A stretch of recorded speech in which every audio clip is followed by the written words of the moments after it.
Good evening, and welcome to Provincetown Methodist Church. My name is Jack Allen. I'm the pastor here at Providence. I'm so glad you're joining us this evening for our Good Friday service, our Tenebrae service. Tenebrae means a service of shadows, of darkness. Traditionally, as we did last year, we would gather in the sanctuary. We would read scripture from Jesus' final moments here on earth, and the sanctuary would get darker. The Good Friday service, the Tenebrae service, is the most emotive service of the year. That is, it's designed to try and draw these emotions out of us, that through things like darkness and silence, it stirs up feelings inside of us that might cause certain reactions to us to delve deeper into this story that Christ has to offer for us this evening. And so I would encourage you, however you're joining us this evening, if you could find a way to pull it up on your big screen, to get into your family room, to turn off maybe the lights in your house, to put away your cell phones, to turn down the lights, and to fully engage and experience this. What we'll do this evening is we'll read Scripture. And then I'm grateful for Ray Powell, one of our church members, who's going to come and give us our meditations on each scripture passage.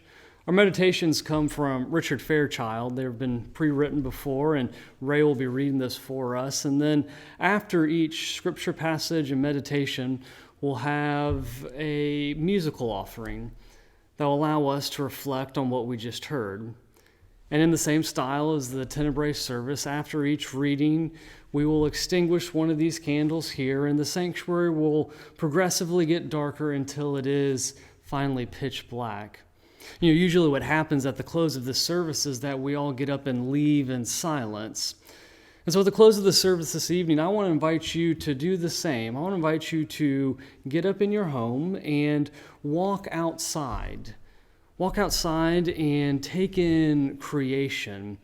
It's striking to me that on Good Friday, there just seems to be something about the silence out in creation where everything knows what is happening this night, that all of nature seems to be of one accord this evening. So as a way to end the service, instead of just going, well, that was something, and jumping back on our phones, I invite you to remain in silence as the service ends and move outside and just take a deep breath and take in all that you've experienced this evening. Again, I'm grateful for you joining us this evening, and as I light these candles here on our altar, I invite you during the prelude to prepare your hearts for worship.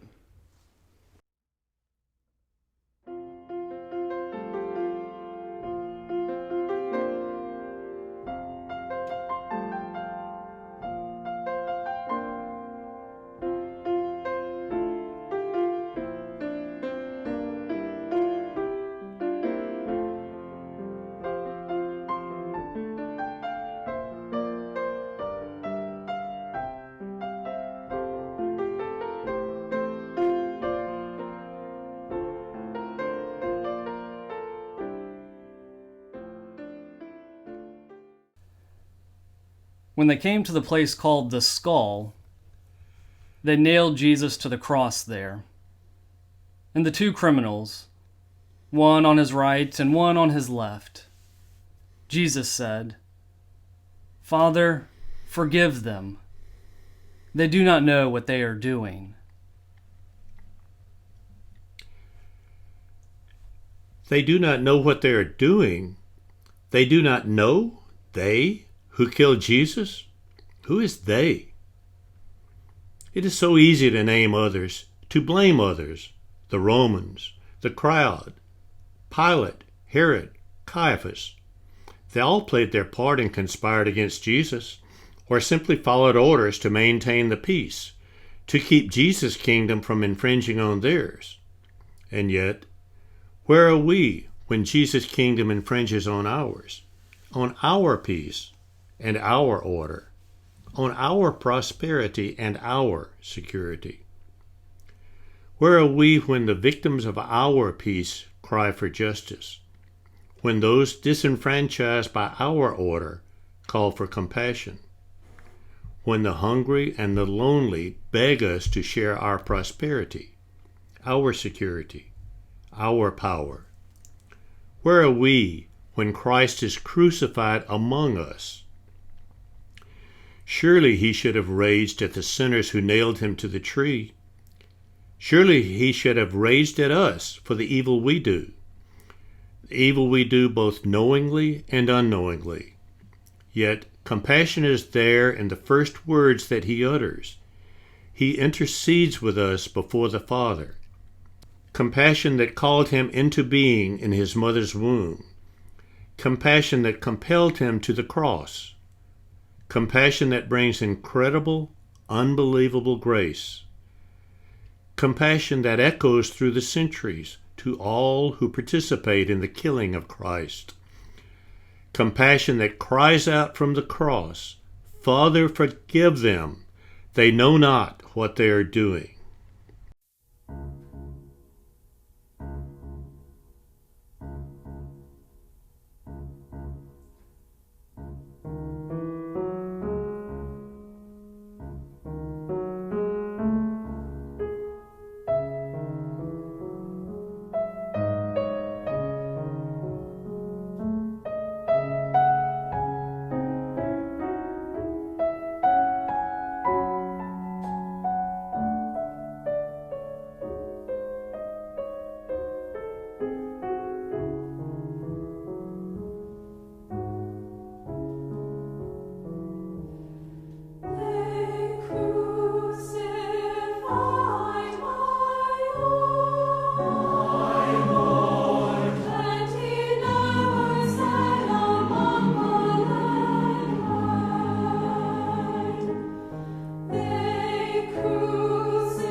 One of the criminals hanging there threw insults at him.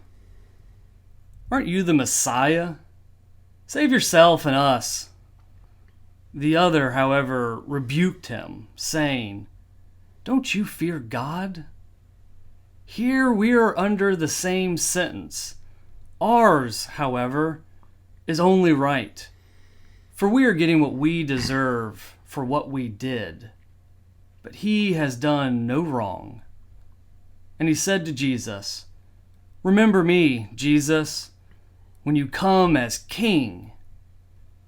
Jesus said to him, "I tell you this, today you will be in paradise with me."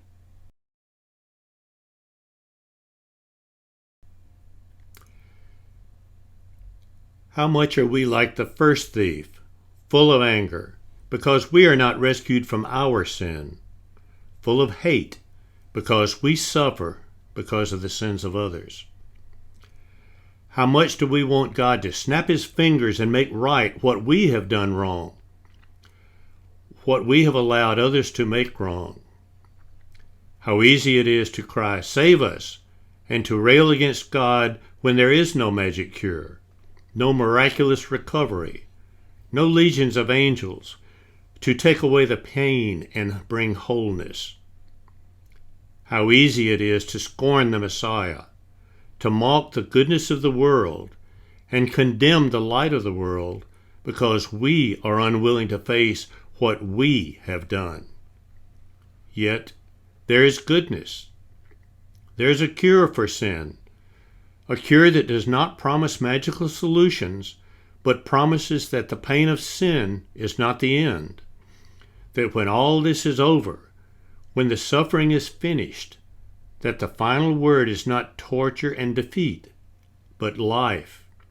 Life springing out of the ashes. Life transformed and fulfilled in paradise.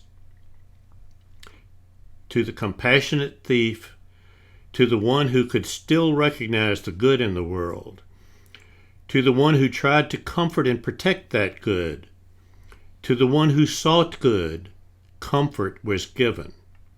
Today you will be in paradise with me.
Standing close to Jesus' cross were his mother's sister, Mary, the wife of Clopas, and Mary Magdalene. Jesus saw his mother and the disciple he loved standing there. So he said to his mother, "Woman, here is your son." Then he said to the disciple, "Here is your mother." From that time, the disciple took her to live in his home.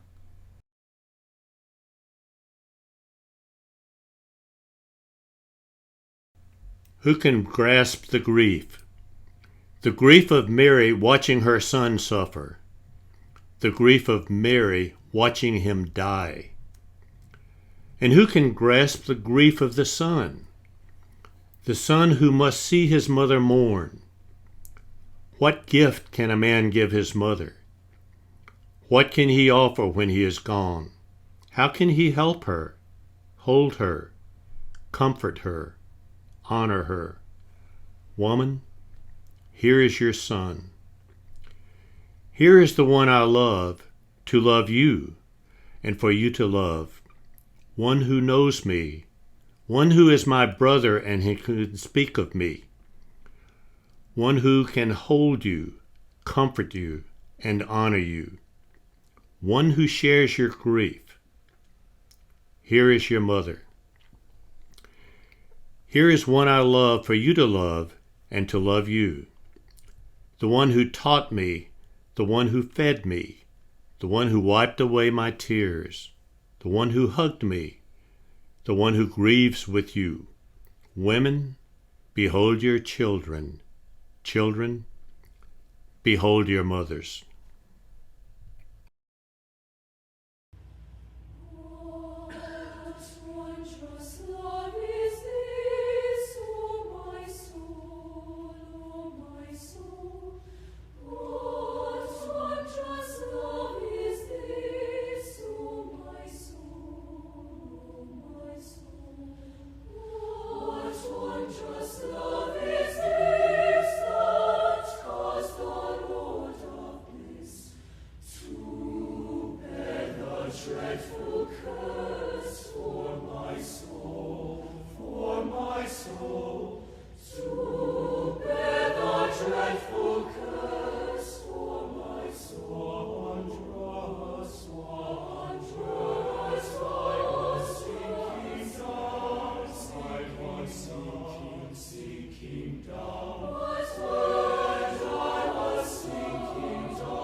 And when the 6th hour had come, there was darkness over the whole land until the 9th hour. And at the ninth hour, Jesus cried out with a loud voice, Eloi, Eloi, lama sabachthani, which means, my God, why hast thou forsaken me?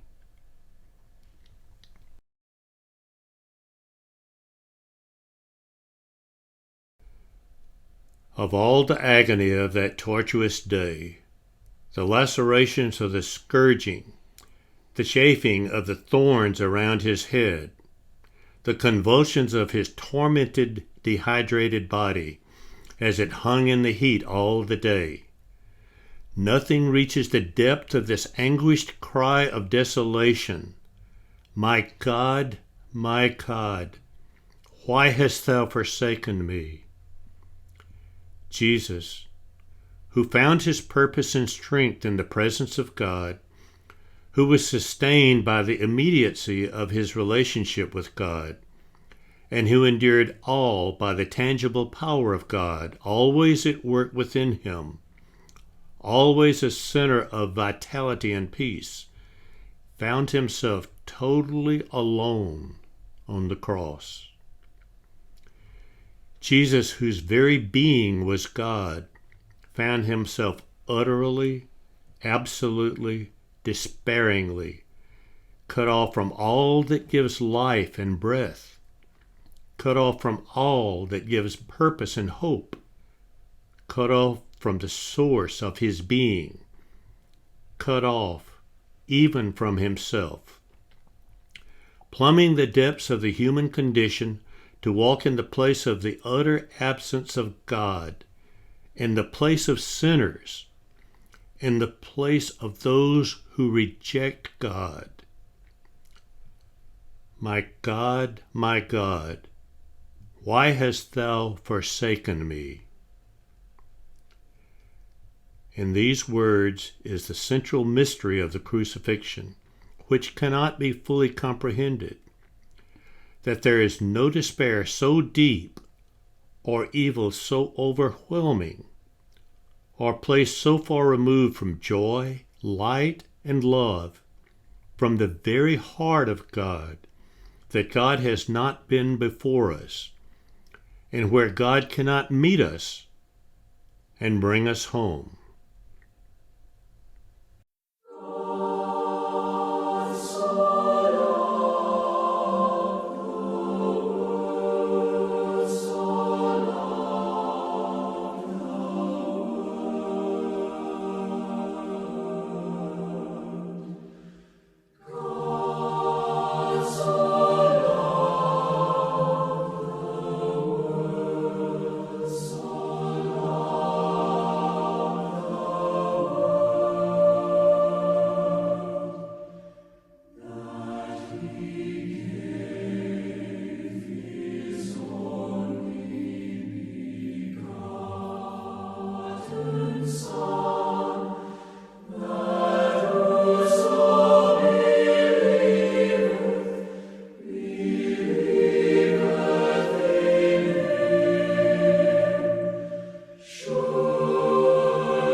After this, Jesus, knowing that all was now finished, said to fulfill the scripture, "I thirst."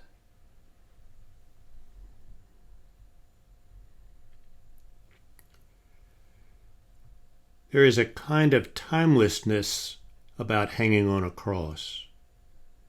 It is not a quiet death, over in an instant in one glorious moment of martyrdom, like being torn apart by lions. A cross is as much an instrument of torture as it is a gallows from which to hang.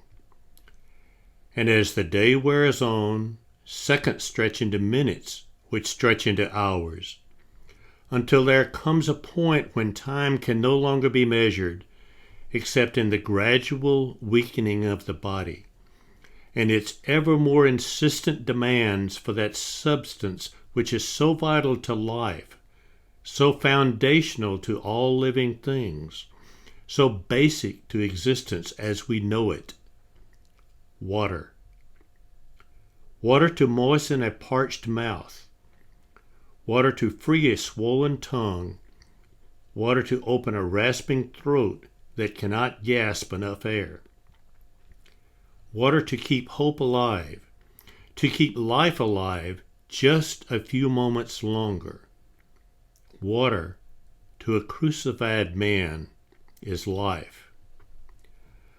O God, thou art my God. I seek thee. My soul thirsts for thee. My flesh faints for thee, as in a dry and weary land where no water is. Who can tell if these words from Psalm 63 went through Jesus' mind? But a thirst for water is a thirst for life. And a thirst for life is a thirst for God, who promises streams in the desert, mighty rivers in the dry land, and living water to wash away every tear. Here, at the end of it all, these promises seem far away, distant, and yet Jesus, forsaken by God, still clings to the memory and the hope of life. I thirst.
bowl was there, full of cheap wine mixed with vinegar.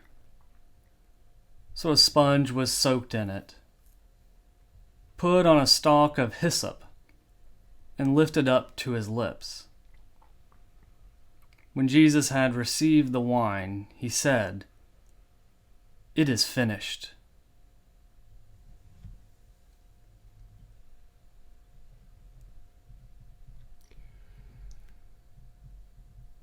What a sigh of relief.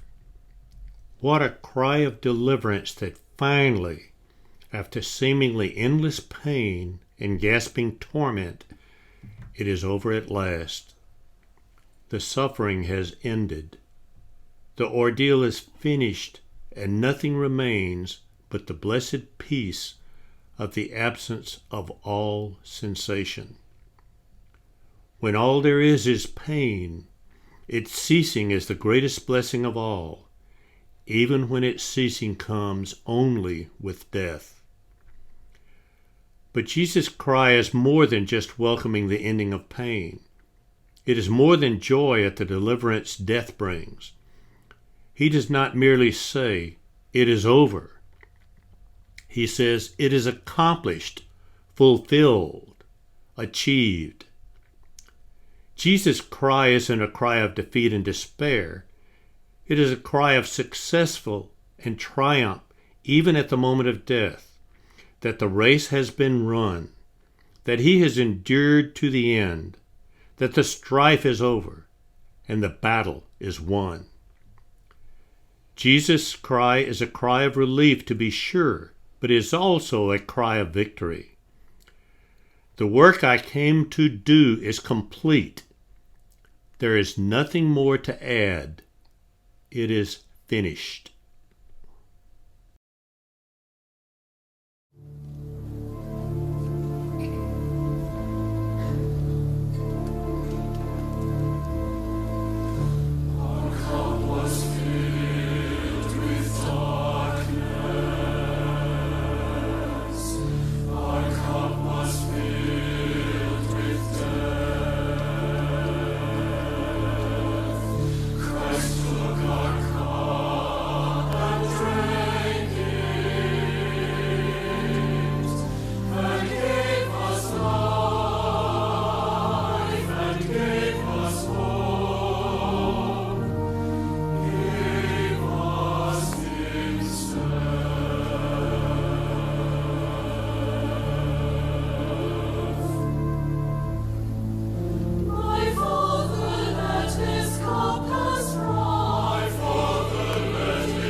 Then Jesus, crying with a loud voice, said, "Father, into thy hands I commit my spirit."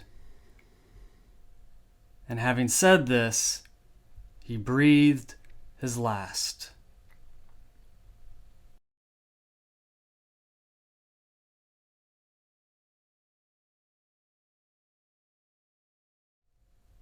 It is the end, the very end, the end of the ordeal, the end of the suffering, and Jesus, alone on the cross, tortured, exhausted, abandoned by his friends, forsaken by God, gasped for a last breath and gathered the strength for one final cry. Why would he choose to speak so close to the end? Why would he muster the last energy he had to cry out with a loud voice? Couldn't God have heard his thoughts? Unless God wasn't the only one intended to hear. Unless his voice was pitched loud so that we too might hear this final dedication of his soul. A dedication made despite the pain, despite the mocking, despite the agony, despite the sense of horrible aloneness he felt. A dedication made to God before the resurrection, before the victory of the kingdom, before any assurance other than that which faith could bring. Jesus entrusts his spirit, his life, and all that has given it meaning to God in faith, even at the point of his own abandonment when the good seems so very far away. He proclaims his faith in God that darkness cannot overcome. Father, into your hands I commit my spirit.